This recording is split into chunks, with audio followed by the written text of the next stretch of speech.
మా ఛానల్కి స్వాగతం. చూస్తున్న వీక్షకులకు ప్రేక్షకులకు ప్రియ కాళ భైరవ భగవద్బంధులకి స్వాగతం పలుకుతూ మమ్మల్ని ఎంతగానో ఆదరిస్తూ ఉండబడినటువంటి ప్రియ సోదర సోదరీమణులకు, సనాతన ధర్మ సంరక్షకులకు, జ్యోతిష్య అభిమానులకు అందరికీ బుద్ధ భగవానుడు ఏడాది తర్వాత వృశ్చిక రాశిలో సంచారము చేయడం వలన సకల శుభాలను, సకల మంచి బుద్ధిని, మంచి జ్ఞానాన్ని, సత్ప్రవర్తనని కలిగించాలని కోరుకుంటూ ఆశీర్వదించమని ప్రార్థన చేద్దాం. బుద్ధుడు అనగానే మన బుద్ధికి సంబంధించిన స్వామివారు. అంటే మన బుద్ధి ఎలా ఉండాలంటే కూడా నిత్యము అప్రమత్తత కలిగి ఉండడం, ధర్మబుద్ధి కలిగి ఉండడం, సిద్ధి బుద్ధి అంటారు. అంటే విఘ్నేశ్వర స్వామివారి యొక్క భార్యలు ఇరువురైతే వారు సంకల్ప సిద్ధి, సంకల్ప బుద్ధి అంటూ ఉంటారు.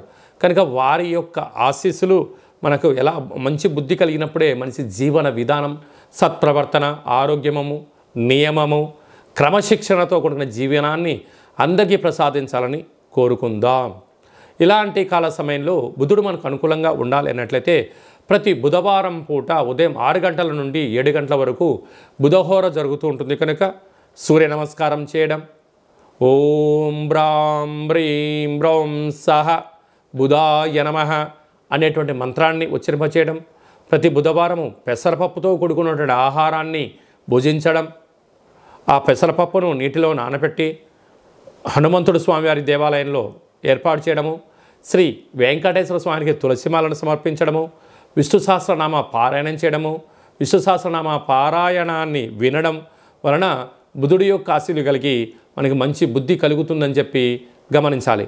ప్రతి బుధవారం పూట నవగ్రహాల దేవాలయానికి వెళ్ళి 17 సార్లు ఓం బ్రాం బ్రీం బ్రౌం సహ బుధాయ నమః అనే మంత్రాన్ని ఉచ్చరింపచేస్తూ ప్రదక్షిణ చేయడం.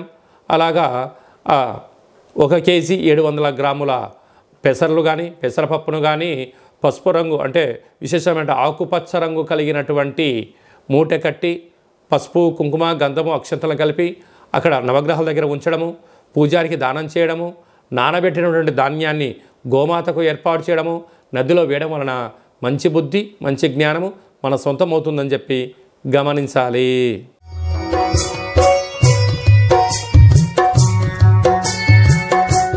కుంభరాశి వారికి ఏడాది తర్వాత బుధ భగవానుడు రాజ్యస్థానంలో సంచారం చేయడము, ఒకవైపు ఏలనాటి శని ఉండిన కాల సమయంలో, అలా సంవత్సరపు ఇయర్ ఎండింగ్ కాల సమయంలో అలాగే రాజ్యస్థానంలో ఉండడం వలన వృత్తులు, ఉద్యోగాలు, వ్యాపారాలు, సేవా రంగాలు, వ్యాపారంగ కార్యక్రమాల్లో కుంభరాశి వారికి మంచి స్థితి రాబోతుందని చెప్పి గమనించాలి.